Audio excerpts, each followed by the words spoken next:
السلام علیکم ورحمۃ اللہ وبرکاتہ۔ آج کے دور میں ہر انسان پریشانیوں میں گھرا ہوا ہے، اور وہ پریشانیاں کیا ہیں؟ گھر کی پریشانیاں ہیں، مالی پریشانیاں ہیں، مہنگائی کی پریشانیاں ہیں، سبزیاں مہنگی ہو گئیں، پٹرول مہنگا ہو گیا، بچوں کی فیسیں، سب کچھ تو انسان کی پہنچ سے نکلتا جا رہا ہے۔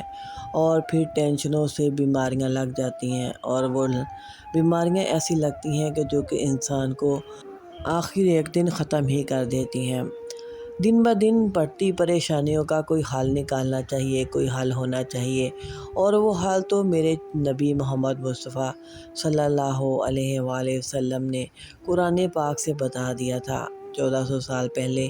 یہ آیت جب نازل ہوئی کہ یا ایھا الذین آمنوا استعینوا بالصبر والصلاۃ ان اللہ مع الصابرین، اے ایمان والو، صبر اور نماز کے ذریعے اللہ سے مدد مانگو، بے شک اللہ صبر کرنے والوں کے ساتھ ہے۔ ہم نے اس آیت کو پڑھا ضرور، لیکن سمجھا نہیں کہ اللہ سے ہم نے مدد کیسے مانگنی ہے۔ اب اللہ سے مدد مانگنے کے لیے کہیں دور نہیں جانا پڑتا، صرف اللہ کے پاس آپ اگر سچے دل سے وضو کر کے جائے نماز بچھا کے اللہ کی بارگاہ میں آ جاتے ہیں تو اللہ تو قادر ہے، سنتا ہے۔ تو میری عزیزہ، آج کے اس دور میں ہم نے پریشانیوں کو اگر ختم کرنا ہے تو میں آپ کو بہت ایسی اچھی باتیں بتاؤں گی جس سے آپ کو ذہنی سکون بھی ملے گا، آپ کو پرسکون نیند آئے گی، اور بہت سی آپ کے مسئلے مسائل جو ہیں وہ حل ہو جائیں گے۔ اللہ تعالیٰ نے جب انسان کی تخلیق کی تو اللہ تعالیٰ نے کہا کہ میں انسان کے لیے ایک ایسی چیز بنا رہا ہوں۔ اب فرشتوں سے کہتے ہیں کہ میں اس چیز کو کہاں پر رکھوں؟ فرشتوں نے کہا اللہ اسے آپ آسمانوں کی بلندیوں پر رکھ دیں۔ تو اللہ نے کہا کہ اگر میں نے اسے آسمان کی بلندیوں پر رکھ دیا تو میرا انسان وہاں تک بھی پہنچ جائے گا۔ پھر اللہ تعالیٰ نے کہا کہ اور کہاں رکھنا چاہیے؟ فرشتوں نے کہا کہ اللہ زمین کی گہرائیوں میں، زمین کی تہوں میں رکھ دو۔ اللہ نے فرمایا کہ میرا انسان وہاں تک بھی پہنچ جائے گا۔ پھر فرشتوں نے کہا کہ اللہ سمندر کی گہرائیوں میں اسے چھپا دو۔ تو میرے اللہ نے اپنی تخلیق جو کہ انسان کو بنایا تھا، اللہ کو پتہ تھا کہ میرا انسان وہاں تک پہنچ جائے گا۔ اللہ تعالیٰ نے اس کو کہا کہ میں جہاں بھی اس کو چھپا دوں گا میرا انسان اس کو ڈھونڈ لے گا، لیکن میں اس کو اس کے اندر رکھنا چاہتا ہوں تاکہ وہ جب سب جگہ سے تھک ہار کر آئے تو وہ اس نے اپنے اندر تلاش کرے۔ وہ کیا تلاش کرے؟ اپنے اندر اس سکون کو تلاش کرے جو کہ اس کا کھو گیا ہے۔ اور میری عزیزہ، ہوتا بھی ایسی ہے کہ چیز ہمارے گھر میں ہوتی ہے اور ڈھنڈورا ہمارا پورے شہر میں ہوتا ہے، یعنی کہ بغل میں بچہ اور ڈھنڈورا پورے شہر میں۔ تو اسی طرح ہم اپنے اندر نہیں دیکھتے، ہم بہت دور دور تک پیروں فقیروں کے پاس جاتے ہیں، دعائیں خیر کرواتے ہیں، لیکن ہمیں پھر بھی سکون نہیں ملتا۔ اور ہم سکون کے لیے کرتے ہیں کہ گھر کی مصروفیات میں زیادہ یعنی کہ مصروف ہو جاتے ہیں، یا پھر کال لگا کر اپنے کسی بہن بھائی سے اپنے دل کا حال احوال بتا دیتے ہیں، یا ایک دوسرے کی چگلیاں بخیلیاں کر لیتے ہیں، لیکن ہم جائے نماز نہیں بچھاتے۔ حال تو یہی تھا کہ ہمیں اللہ کے آگے یعنی کہ بیٹھنا چاہیے تھا، اللہ سے اپنے معاملات حل کرنے چاہیے تھے۔ اب جیسے کہ ایک اور مثال دیتی ہوں کہ اگر میرے معدے میں درد ہے تو میں سر درد کی گولی لے لوں، اور اگر میرے سر میں درد ہے تو میں معدے کی گولی لے لوں، تو بیڑا غرق تو ہونا ہی ہے۔ تو میری عزیزہ، جب ہم لوگ دوائی ہی صحیح نہیں لیں گے تو ہم کیسے ٹھیک ہوں گے؟ اسی طرح جب ہمارے معاملات اللہ سے ہیں تو ہم دنیاوی معاملات میں الجھ کر ان کو اور زیادہ پیچیدہ کر لیتے ہیں۔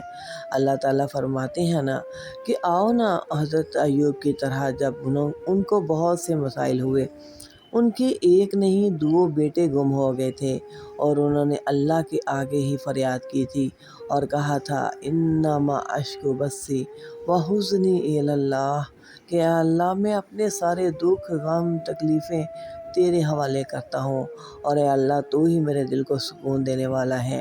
میری عزیزہ آج بھی یہی حال ہے۔ اگر ہمارے نبی، ولی، پیغمبر سب اللہ سے دعا کر کے اپنے دلوں کا سکون حاصل کرتے تھے تو میں اور آپ کیا ہیں؟ ہم کیوں دنیاوی مصروفیات میں اتنا اپنے آپ کو ہم نے مصروف کر لیا ہے کہ ہم اللہ سے دور ہو گئے ہیں۔ اسی لیے ہماری نیندیں اڑ گئی ہیں، ہمیں نیند نہیں رات کو آتی۔ پرسکون نیند کے لیے ہمیں اللہ کا ذکر اذکار کرنا چاہیے۔ گھریلو معاملات کو ٹھیک کرنے کے لیے ہمیں 5 وقت کی نماز پڑھنی چاہیے۔ زبان سے لا الہ کہہ دینا کافی نہیں، دل و جاں مسلمان نہیں تو کچھ بھی نہیں۔ میری عزیزہ، مسلمان ہونے کے لیے زبان سے لا الہ الا اللہ محمد رسول اللہ کہہ لینا کافی نہیں ہوتا، جب تک آپ اپنے آپ کو مومن نہیں بنا لیتے، کیونکہ مومن وہی ہے جو ذکر اذکار میں کمی نہ کرے، جو اللہ کی یاد سے غافل نہ ہو، اور جس کو ہر ٹائم یہی فکر ہو کہ میں نے اپنے اللہ کو راضی کرنا ہے۔ ہم دنیا کو تو راضی کرتے ہیں، ہم ایسے رشتوں کو راضی کرتے ہیں جو ہمارے ہاتھوں سے نکل جاتے ہیں۔ ہم رشتہ داریاں نبھانے نہیں آئے، ہم صرف اللہ کو خوش کرنے آئے ہیں۔ اور رشتے بھی آپ رکھیں، ان سے سلام دعا رکھیں، لیکن جو رشتہ آپ کے ہاتھوں سے نکل جائے تو آپ اس کے لیے غم زدہ نہ ہوں، کیونکہ کئی رشتے ایسے ہیں جن کو اللہ تعالیٰ نہیں چاہتا کہ وہ آپ کے ساتھ رہیں، اور اللہ تعالیٰ خود ہی ان کو آپ کی زندگی سے دور کر دیتے ہیں۔ ایسے لوگوں کے لیے آپ غم زدہ نہ ہوں، بلکہ ان کے لیے شکر ادا کریں کہ ایسے منافق لوگوں کو اللہ نے آپ کی زندگی سے خود ہی نکال دیا ہے۔ اور رہی بات یہ کہ دلوں کے سکون کے لیے اللہ کا ذکر کرنا لازمی ہے، کیونکہ اللہ تعالیٰ کہتے ہیں کہ جو ایمان والے ہیں وہ میری طرف آتے ہیں اور میں ہی ان کو دل کا سکون دیتا ہوں۔ تو میری عزیزہ، آج ہمارے دلوں کو سکون اسی لیے نہیں ہے کیونکہ ہم ہر طرف چلے جاتے ہیں، ہم دنیا داری میں زیادہ مصروف ہو گئے ہیں، لیکن اللہ کی یاد سے غافل ہو گئے ہیں۔ تو اللہ تعالیٰ تو ابھی بھی کہہ رہا ہے، پکار پکار کر کہہ رہا ہے اپنے بندوں سے کہ آؤ نا میری طرف، میں ہوں نا تمہاری پکار سننے والا۔ تو ہمیں اپنے دلوں کو سکون دینے کے لیے، اپنے گھروں کو خوشحال کرنے کے لیے، اپنے بچوں کی اچھی تربیت کے لیے اللہ کے ذکر سے غافل نہیں ہونا چاہیے۔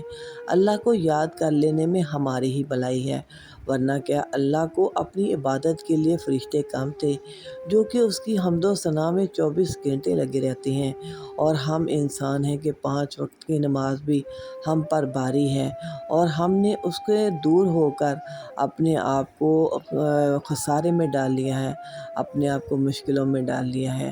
تو ہم اپنی زندگیوں کو آسان بنانے کے لیے کیوں نہ اللہ سے لو لگا لیں، کیوں نہ اس پاک ذات کے پاس آ جائیں جو کہ ہمارا بھلا ہی چاہتی ہے۔ وہ چاہتا ہے کہ ہم اچھے ہو جائیں، وہ چاہتا ہے کہ ہم شیطان مردود سے اللہ کی پناہ مانگیں، اور جب اللہ ہمیں اپنی پناہ دیتا ہے تو وہ تو ہمارے سارے معاملات سمیٹ لیتا ہے۔ چلیں آج سے ہی تہیہ کرتے ہیں کہ ہم اللہ تعالیٰ کی ذات سے کبھی غافل نہیں ہوں گے، ہم اللہ کے احکاموں کو مانیں گے۔ جب ہم اللہ کو ایک مانتے ہیں تو کیا ہم اللہ کی ساری باتوں کو نہیں مان سکتے؟ میری عزیزہ، کوئی مشکل نہیں اللہ کے آگے جانا، اور اللہ تو ایک ندامت کے آنسو سے ہمارے اگلے پچھلے کبیرہ صغیرہ گناہوں کو معاف کر دیتا ہے۔ وہ تو بخشنے والی ذات ہے۔ ویڈیو کو زیادہ سے زیادہ شیئر کیا کریں تاکہ اچھی بات پھیلانے میں آپ کا بھی حصہ پڑ جائے۔ اللہ تعالیٰ اچھی بات کو پھیلانے والوں کو بھی بہت زیادہ اجر دیتا ہے، کیونکہ اچھی باتیں اللہ تعالیٰ کے نبی نے کہی تھیں، اور اللہ کے نبی کا فرمان اگر ہم دوسروں تک پہنچائیں گے تو ہم بھی اللہ کے نبی صلی اللہ علیہ وآلہ وسلم کی سنت کا حق ادا کر رہے ہیں۔ اللہ تعالیٰ ہماری دنیا اور آخرت اچھی کرے۔ ویڈیو اچھی لگے تو چینل کو ضرور سبسکرائب کر دیا کریں، اور لائک کر دیا کریں، اور بیل کے آئیکن کو ضرور پریس کیا کریں تاکہ آنے والی ویڈیو کی نوٹیفیکیشن آپ کو ملتی رہیں۔ آپ اپنی دعاؤں میں مجھے یاد رکھیں، اور میں ہمیشہ انشاءاللہ تعالیٰ اپنے تمام ویورز کے لیے بہت دعا کرتی ہوں، اور اللہ تعالیٰ سے دعا کرتی ہوں کہ اللہ آپ سب کو، ہم سب کو راہ راست پر لائے اور اچھے دین والا بنائے، تاکہ ہماری دنیا اچھی ہو اور ہماری آخرت اس سے بھی زیادہ اچھی ہو۔ دعاؤں کے لیے طلبگار۔ السلام علیکم ورحمۃ اللہ وبرکاتہ۔